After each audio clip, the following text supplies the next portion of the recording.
ಗ್ರಂಥಾಲಯ ಇಲಾಖೆಯಲ್ಲಿ 2 ಯೋಜನೆಗಳಿದ್ದಾವೆ. ಒಂದು ಬಲ್ಕ್ ಪರ್ಚೇಸ್, ಅಂದರೆ ಪ್ರತಿ ಟೈಟಲ್ನ 300 ಪ್ರತಿಯನ್ನು ವಾರ್ಷಿಕ ಕೊಂಡ್ತಕ್ಕಂಥದ್ದು, ಸಿಂಗಲ್ ವಿಂಡೋ ಯೋಜನೆ ಅದೊಂದು. ಇನ್ನೊಂದು ಜಿಲ್ಲಾ ಮಟ್ಟದಲ್ಲಿ ಒಂದು ಸಮಿತಿ ಇದೆ, ಅದು ಸೆಸ್ ಹಣದಿಂದ ಕೊಂಡ್ಕೊಳ್ತಕ್ಕಂಥದ್ದು ಅದೊಂದು. ಅಲ್ಲಿ ಸುಮಾರು 1,000 ಪುಸ್ತಕಗಳು ರಾಜ್ಯಾದ್ಯಂತ ಹೋಗುತ್ತೆ. ಇಲ್ಲಿ 300 ಪುಸ್ತಕಗಳು. 300 ಪುಸ್ತಕಗಳನ್ನು ಕೊಡ್ತಕ್ಕಂಥ ಸಿಂಗಲ್ ವಿಂಡೋ ಯೋಜನೆ 4 ವರ್ಷದಿಂದ ಸ್ಥಗಿತ ಆಗಿದೆ. ಆದರೆ ರಾಜ್ಯ ಮಟ್ಟದಲ್ಲಿ ಜಿಲ್ಲಾ ಮಟ್ಟದಲ್ಲಿ ಕೊಂಡ್ಕೊಳ್ತಕ್ಕಂಥ ಯೋಜನೆ ಅದು ಸ್ಥಗಿತ ಆಗಿಲ್ಲ. ಇದು ಬಹುಪಾಲು ಪ್ರಕಾಶಕರಿಗೆ ಇದು ಗೊತ್ತಿಲ್ಲ, ಲೇಖಕರಿಗೂ ಕೂಡ ಗೊತ್ತಿಲ್ಲ. ನಾನು ದಯವಿಟ್ಟು ಲೇಖಕರಲ್ಲಿ ಮನವಿ ಮಾಡ್ತೇನೆ, ನೀವು ಜಿಲ್ಲಾ ಮಟ್ಟದಲ್ಲೂ ಕೂಡ ಈ 30 ಜಿಲ್ಲೆಗಳಲ್ಲಿ ಸುಮಾರು 1,000 ಪುಸ್ತಕಗಳನ್ನು ಪ್ರತಿ ವರ್ಷ ನೀವು ಮಾರಾಟ ಮಾಡ್ತಕ್ಕಂಥ ಒಂದು ಸಾಧ್ಯತೆ ಇದೆ. ಇದಕ್ಕೆ ಹಣದ ಕೊರತೆ ಇಲ್ಲ. ಯಾಕೆಂತಂದರೆ ಇದು ಸಾರ್ವಜನಿಕ ಲೈಬ್ರರಿ ಸೆಸ್ ಅಂತ ಕಂದಾಯದಿಂದ ಕೊಡ್ತಾರಲ್ಲ, ಅದರಲ್ಲಿ ಬರ್ತಕ್ಕಂಥ ಹಣ. ಸೊ ಪ್ರತಿ ಪುರಸಭೆ, ಪ್ರತಿ ಗ್ರಾಮ ಪಂಚಾಯಿತಿ ಇಲ್ಲಿ ದುಡ್ಡಿದ್ದೇ ಇರುತ್ತೆ. ಹೀಗಾಗಿ 1,000 ಪುಸ್ತಕಗಳನ್ನು ಕೊಂಡುಕೊಳ್ತಕ್ಕಂಥ ಪ್ರತಿ ಲೇಖಕರಿಂದ ಸಾಧ್ಯತೆ ಇದೆ. ಬಲಿಷ್ಠ ಪ್ರಕಾಶಕರ ಪಾಲಾಗ್ತಾ ಇದೆ ಈ ಒಂದು ಯೋಜನೆ. ಸೊ ದಯಮಾಡಿ ಸಣ್ಣ ಪುಸ್ತಕ ಪ್ರಕಾಶಕರು ಮತ್ತು ಲೇಖಕರು ನೀವು ಈ ಯೋಜನೆಯಲ್ಲಿ ಪುಸ್ತಕಗಳನ್ನು ಮಾರಾಟ ಮಾಡೋ ಕಡೆಗೆ ನೀವು ಗಮನ ಕೊಡಬೇಕು. ಸೊ ಅದಕ್ಕೂ ಕೂಡ ನಾವು ಈಗಾಗಲೇ 2022ರ ಕಮಿಟಿಯಿಂದ ಅಪ್ರೂವಲ್ ಆಗಿರ್ತಕ್ಕಂಥ ಸುಮಾರು 4,000 ಟೈಟಲ್ಗಳು ಅದು ಮಂತ್ರಿಗಳ ಅನುಮೋದನೆಗೆ ಈಗಾಗಲೇ ಹೋಗಿದೆ. ಅದನ್ನು ಪರ್ಚೇಸ್ ಮಾಡಲಿಕ್ಕೆ ಬಡ್ಜೆಟ್ ಏನಿದೆ, ಬಡ್ಜೆಟ್ ಅಂದರೆ ಬಡ್ಜೆಟ್ ದುಡ್ಡು ಅಲ್ಲಲ್ಲೇ ಜಿಲ್ಲಾ ಕೇಂದ್ರದಲ್ಲಿ ಜಿಲ್ಲಾಧಿಕಾರಿಗಳ ಅಧ್ಯಕ್ಷತೆಯಲ್ಲಿ ಒಂದು ಸಮಿತಿ ಇರುತ್ತೆ, ಅದು ದುಡ್ಡು ಖರ್ಚು ಮಾಡಿ ದುಡ್ಡಿದೆ, ಅದು ಸರ್ಕಾರದಿಂದ ಅನುಮತಿಯನ್ನು ಕೊಡಬೇಕಷ್ಟೇ, ಜಸ್ಟೇ ಫಾರ್ಮಲ್. ಅದು ಕೂಡ ಸರ್ಕಾರದ ಮಟ್ಟದಲ್ಲಿ ಶೀಘ್ರದಲ್ಲೇ ಬಹುಶಃ ಫೆಬ್ರವರಿ ಮೊದಲನೇ ವಾರದಲ್ಲಿ ಅದು ಅನುಮೋದನೆ ಸಿಗುತ್ತೆ. ದಯಮಾಡಿ ನೀವೆಲ್ಲರನ್ನೂ ಕೂಡ ಮಾರ್ಚ್ ಒಳಗಡೆ ಅದನ್ನು ಖರ್ಚು ಮಾಡಬೇಕು. ಸೊ ಆ ಮಾರ್ಚ್ ಒಳಗಡೆ ಖರ್ಚು ಮಾಡೋದಕ್ಕಾಗಿ ನೀವು ಸಣ್ಣ ಪ್ರಕಾಶಕರು ಅದು ಬಂದ ತಕ್ಷಣ ನೀವು ಅದನ್ನು ಇದು ಮಾಡ್ಬೋದು. ಅಂದರೆ ಆ ಪ್ರಕಾಶಕರು ಅಥವಾ ಬರಹಗಾರರು ಪ್ರತಿ ಜಿಲ್ಲೆಗೂ ಕೂಡ ಹೋಗಿ ಮಾತುಕತೆ ಆಡಬೇಕು. ಇವತ್ತೇನು ಫೋನ್ಗಳಿದೆ, ಮೊಬೈಲ್ಗಳಿದೆ, ಭಾಳ ದೊಡ್ಡ ವಿಚಾರ ಏನಿಲ್ಲ. ಅವರಿಗೆ ಇದರ ಅವೇರ್ನೆಸ್ ಇಲ್ಲ, ದಟ್ ಮೋಸ್ಟ್ ಇಂಪಾರ್ಟೆಂಟ್. ಇನ್ನೊಂದು ಸಿಂಗಲ್ ವಿಂಡೋದಕ್ಕೆ ಏನಾಗಿದೆ ಅಂತಂತಂದರೆ, ಇದುವರೆಗೂ ಏನಾಗಿತ್ತು ಇದರಲ್ಲಿ ಅಂತಂದರೆ, ಇದು ಒಂದು ಅನುಮೋದಿತ ಯೋಜನೆ ಅಲ್ಲ. ಈ ಜಿಲ್ಲಾ ಮಟ್ಟದಲ್ಲಿ ಪರ್ಚೇಸ್ ಮಾಡ್ತಕ್ಕಂಥದ್ದು ಇಟ್ ಈಸ್ ಎ ಬಡ್ಜೆಟೆಡ್, ಅದಕ್ಕೆ ಹಣ ಇದೆ, ಅದು ಕಾನೂನುಬದ್ಧವಾಗಿ ಹಣ ಇದೆ. ಇದು ಕಾನೂನಿಂದ ಹೊರಗಡೆ ಸುಮ್ಮನೆ ಪ್ರತಿ ವರ್ಷವೂ ಕೂಡ ಸರ್ಕಾರ ಟೆಂಪ್ರರಿ ಅನುದಾನ ಕೊಡೋದು 28, 24, 25 ಕೋಟಿನ. ಸೊ ಈ ರೀತಿ ಆಗ್ತಾಯಿತ್ತು. ಅದಕ್ಕೆ ಈ ಸರಿ ಬಡ್ಜೆಟ್ಟಲ್ಲಿ ನಾವು ಮುಖ್ಯಮಂತ್ರಿಗಳನ್ನು ಮತ್ತು ಎಲ್ಲರನ್ನು ಭೇಟಿ ಮಾಡಿ ಈ ಸರಿ ಬಡ್ಜೆಟ್ಟಲ್ಲೇ ಇದಕ್ಕೆ 28 ಕೋಟಿಗಳ ರೂಪಾಯಿಗಳು ಬೇಕಾಗುತ್ತೆ. ಈ 28 ಕೋಟಿ ರೂಪಾಯಿಗಳನ್ನು ಕಾನೂನುಬದ್ಧವಾಗಿ ಬಡ್ಜೆಟ್ಟಲ್ಲಿ ನೀವು ಅನೌನ್ಸ್ ಮಾಡಬೇಕು ಅಂಥೇಳಿ ನಾವು ಹೋರಾಟವನ್ನು ಮಾಡ್ತಾಯಿದ್ದೇವೆ. ಮುಖ್ಯಮಂತ್ರಿಗಳು ಮಾಡ್ತೀವಿ ಅಂತ ಒಪ್ಕೊಂಡಿದ್ದಾರೆ. ಈಗ ಬಡ್ಜೆಟಿಂಗ್ ಮೀಟಿಂಗ್ನಲ್ಲಿ ದಯಮಾಡಿ ಪ್ರಕಾಶಕರುಗಳು ಇದು ಈಗ ಮಲಗಬೇಡಿ. ನೀವು ನಮ್ಮ ಪ್ರಕಾಶಕಗಳಲ್ಲಿ ಒಗ್ಗಟ್ಟಿರಬೇಕು. ನಿಮ್ಮ ರಾಜಕೀಯ ಶಕ್ತಿ ಅನುಸಾರ ನೀವು ಈಗ ಮುಖ್ಯಮಂತ್ರಿಗಳ ಮೇಲೆ ಒತ್ತಡವನ್ನು ಹಾಕಬೇಕು. ಇದು 28 ಕೋಟಿ ನಮ್ಮ ರಶ್ಮಿ ಮಹೇಶ್ ಅವರು ಕಾರ್ಯದರ್ಶಿಗಳು ಶಿಕ್ಷಣ ಇಲಾಖೆ ಮತ್ತು ಗ್ರಂಥಾಲಯದ ಆಯುಕ್ತ ಬಸವರಾಜ್ ಅವರು ಬಹಳ ಒಳ್ಳೆಯ ಅಧಿಕಾರಿಗಳಿದ್ದಾರೆ. ಸೊ ಈಗ ಅವ್ರಿಗೂ ಕೂಡ ಇದನ್ನು ಮಾಡಿಸಬೇಕು ಅಂತ ಮನೋ ಇದೆ. ಇದು ರಾಜಕೀಯ ನಿರ್ಧಾರ ಆಗಬೇಕಿದು. ಸೊ ಹಾಗಾಗಿ ನಾವೆಲ್ಲರೂ ಕೂಡ MLAಗಳನ್ನು ಹಿಡ್ಕೊಂಡು ನಾವು ಮುಖ್ಯಮಂತ್ರಿಗಳು ಸಿದ್ದರಾಮಯ್ಯನವರು ಕೂಡ ಮನಸ್ಸಿದೆ, ಆದರೆ ಆ ಟೈಮಲ್ಲಿ ಅವ್ರಿಗೆ ಜ್ಞಾಪಕ ಮಾಡಬೇಕು, ಒತ್ತಡ ಹಾಕಬೇಕು ಅಂತ ನಾನು ಪ್ರಕಾಶಕರಲ್ಲೂ ಕೂಡ ನಾನು ಮನವಿ ಮಾಡಿಕೊಳ್ತೇನೆ. ಬಹುಶಃ ಅದು ಈ ಬಡ್ಜೆಟ್ನಲ್ಲಿ ಸೇರಿಬಿಟ್ರೆ ಅದು ಒಂದು ಶಾಶ್ವತ ಯೋಜನೆಯಾಗಿ ಮುಂದುವರಿಯುತ್ತೆ.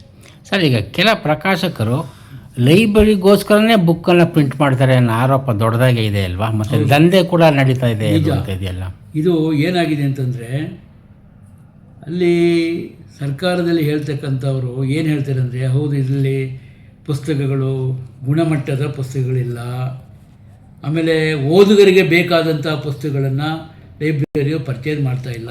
ಕನ್ನಡ ಸಾಹಿತ್ಯಕ್ಕೆ ಸಂಬಂಧಪಟ್ಟಂಥ ಸುಮಾರು 80% ಕನ್ನಡ ಸಾಹಿತ್ಯದ ಪುಸ್ತಕಗಳನ್ನೇ ತಗೋತಾ ಇದ್ದಾರೆ.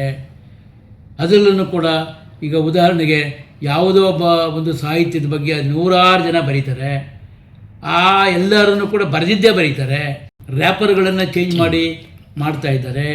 ಸರ್ಕಾರದಲ್ಲಿ ಇವೆಲ್ಲ ಇದೆ. ಅಂಥದ್ದಕ್ಕೆ ನೀವು ಏನು ಸೆಲೆಕ್ಷನ್ ಕಮಿಟಿಯನ್ನು ಏನು ಮಾಡ್ತೀರಿ ನೀವು ಪ್ರತಿ ವರ್ಷ, ಅದಕ್ಕೆ ನಿರ್ದಿಷ್ಟವಾದಂಥ ಒಂದು ಕಾನೂನುಗಳನ್ನು ಮಾಡಿ, ಆಗಿಂದಾಗೇ ಇದನ್ನು ಆಡಿಟ್ ಮಾಡಿಸಿ ಅಂತ ಹೇಳಿ ಈಗ ಅದಕ್ಕೆ ಸರ್ಕಾರ ಒಂದು ಹೊಸ ಯೋಜನೆಯನ್ನು ಮಾಡಲಿಕ್ಕೆ ಹೊರಟಿದೆ. ಏನಾಗುತ್ತೆ ಅಂತಂದರೆ, ನೀವು ಓದುಗನಿಗೆ ಯಾವ ಪುಸ್ತಕ ಬೇಕು ಅನ್ನೋದು ಆಯಾ ಜಿಲ್ಲಾ ಗ್ರಂಥಾಲಯ ಅಧಿಕಾರಿಗಳಿಗೆ ಗೊತ್ತಿರುತ್ತೆ, ಸರ್ಕಾರಕ್ಕೆ ಗೊತ್ತಿರೋದಿಲ್ಲ.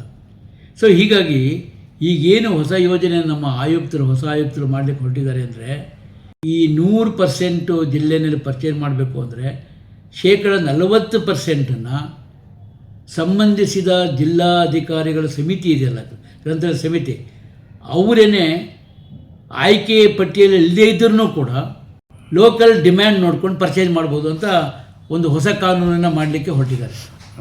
ಈಗ ಸಪೋಸಿಂಗ್ ಒಂದು ಉದಾಹರಣೆ, ನಾವು ಬೂಕರ್ ಪ್ರಶಸ್ತಿ ಬಂತಲ್ಲ, ಅವರ ಪುಸ್ತಕಗಳು ಲೈಬ್ರರಿ ಇಲ್ಲಕ್ಕೆ ಇಲ್ಲ.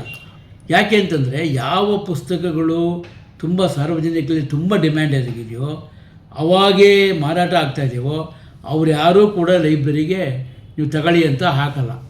ಹಾಗಾಗಿ ಈ ಸರ್ಕಾರದ ಗ್ರಂಥಾಲಯಕ್ಕೆ ಏನು ಯೋಚನೆ ಮಾಡ್ತಾಯಿದೆ ಅಂತಂದರೆ, ಬೇಡಿಕೆ ಇರ್ತಕ್ಕಂಥ ಲೇಖಕಗಳನ್ನು ಅವರು ಗ್ರಂಥಾಲಯ ಇಲಾಖೆಗೆ ಯಾರು ಸಬ್ಮಿಟ್ ಮಾಡ್ತಾರೋ ಅವ್ರನ್ನ ಆಯ್ಕೆ ಮಾಡ್ತಾರೆ.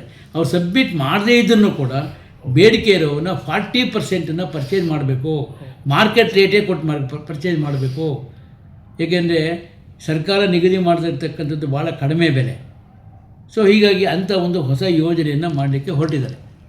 ಇದನ್ನು ವಿರೋಧ ಮಾಡುವಂಥವ್ರು ಇದ್ದಾರೆ. ಯಾತಕ್ಕೆ ಯಾರು ವಿರೋಧ ಮಾಡ್ತಾ ಇದ್ದಾರೆ ಅಂತಂತಂದರೆ, ಯಾರು ಗ್ರಂಥಾಲಯಗಳಿಗೋಸ್ಕರನೇ ಪುಸ್ತಕ ಪ್ರಿಂಟ್ ಮಾಡ್ತಾರೋ ಅಂಥವ್ರು. ಹಾಗೆ ಇರೋ ಪ್ರಕಾಶಕಗಳನ್ನು ಕೂಡ ದಯಮಾಡಿ ಗುಣಮಟ್ಟದ ಪುಸ್ತಕಗಳನ್ನು ಪ್ರಿಂಟ್ ಮಾಡಬೇಕು. ಈಗ ನೋಡಿ, ಕಾಂಪಿಟೇಟಿವ್ ಎಕ್ಸಾಮಿನೇಷನ್ನು, ವಿಜ್ಞಾನದ ಪುಸ್ತಕಗಳು ಇವತ್ತು ಎಲ್ಲ ಕನ್ನಡವೇ ಬೇಕು ಅಂತ ಹೇಳ್ತಾರೆ. ಸೊ ಆಂಗ್ಲ ಭಾಷೆಯಲ್ಲಿ ಜ್ಞಾನ ಭಾಳ ಜಾಸ್ತಿ ಇದೆ. ಹಾಗಾಗಿ ಆಂಗ್ಲ ಭಾಷೆಯ ಪುಸ್ತಕಗಳನ್ನು ಕೂಡ ಗ್ರಂಥಾಲಯದಲ್ಲಿ ಇಡಬೇಕಾಗ್ತದೆ.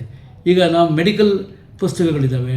ಈಗ ನೀಟ್ ಎಕ್ಸಾಮಿನೇಷನ್ಗೆ ಬಡ ಮಕ್ಕಳುಗಳು ಒಂದೊಂದು ಪುಸ್ತಕಕ್ಕೆ 10,000, 15,000, 20,000 ಆಗುತ್ತೆ. ಅವ್ರು ಕೊಂಡ್ಕೊಳ್ಳಿಕ್ಕಾಗಲ್ಲ. ನಮ್ಮ ವೈದ್ಯಕೀಯ ಗ್ರಂಥಾಲಯಗಳಲ್ಲೂ ಕೂಡ ಅವಿರಲ್ಲ. ಹೀಗಾಗಿ ಎಲ್ಲೆಲ್ಲಿ ಮೆಡಿಕಲ್ ಕಾಲೇಜುಗಳಿದೆಯೋ, ಎಲ್ಲೆಲ್ಲಿ ನರ್ಸಿಂಗ್ ಕಾಲೇಜುಗಳಿದೆಯೋ ಅಂಥ ಗ್ರಂಥಾಲಯಗಳಲ್ಲಿ ಈ ಒಂದು ಆಂಗ್ಲ ಭಾಷೆಯ ಕಾಂಪಿಟೇಟಿವ್ ಎಕ್ಸಾಮಿನೇಷನ್ ಪುಸ್ತಕಗಳು ಮತ್ತು ನೀಟಿಗೆ ಪ್ರಿಪೇರ್ ಆಗ್ತಕ್ಕಂಥ ಪುಸ್ತಕಗಳು, ವೈದ್ಯಕೀಯ ಪುಸ್ತಕಗಳನ್ನು ಕೂಡ ನೀವಿಲ್ಲಿ ಇಡಬೇಕು ಅಂತಕ್ಕಂಥ ಸಲಹೆಯನ್ನು ನಾನು ವೈಯಕ್ತಿಕವಾಗಿ ಸರ್ಕಾರ ಕೊಟ್ಟಿದ್ದೀನಿ.